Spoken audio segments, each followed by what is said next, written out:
thank you very much. It's a bit of a journey and an unusual journey, especially for a college president.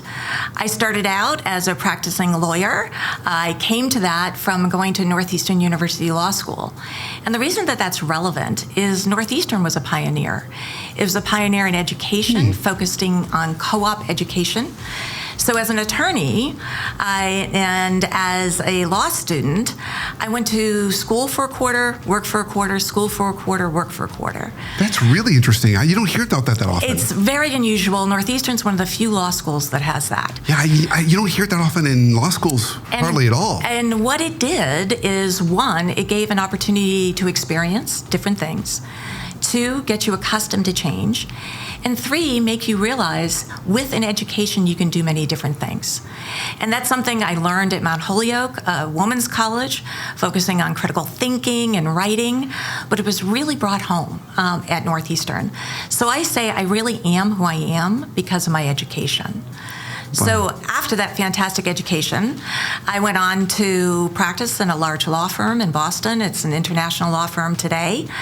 And I focused on this area that was a little bit unusual. It focused on financings for colleges and universities. Interesting. Toll roads and airports, how to build things and how to finance them. But I've always had this thing about how do you relate one thing to the other? How do you create? I always want to do something a little bit different. So one of the things I realized is that the same techniques that were being used for toll roads in the United States and financings with respect to airports are being used internationally. And international economic development was something I always loved.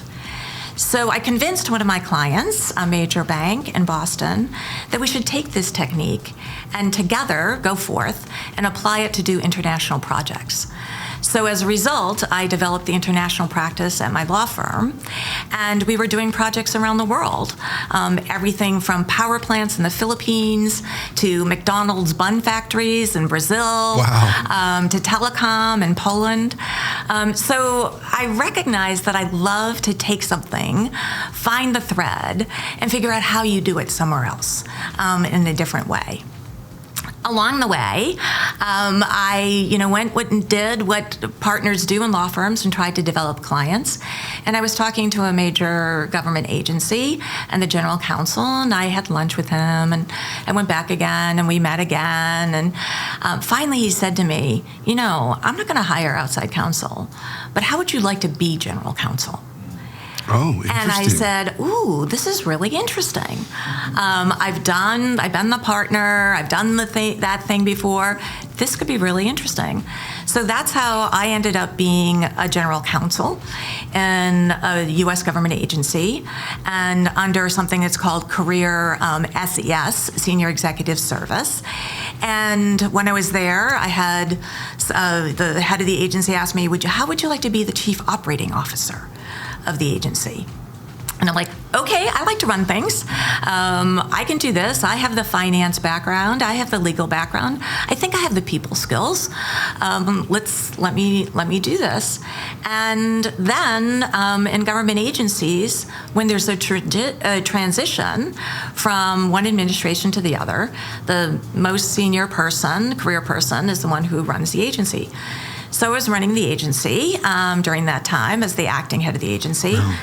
And I have to confess, I was a little too dumb to know that you aren't supposed to do anything. I thought this was, everyone in government just stops. And I'm like, no, this is it. This is our time. Everybody, what did you ever want to do? Let's do it and put it in place before anybody new comes in. And, we know what the basic principles are of the administration, so let's give it a try.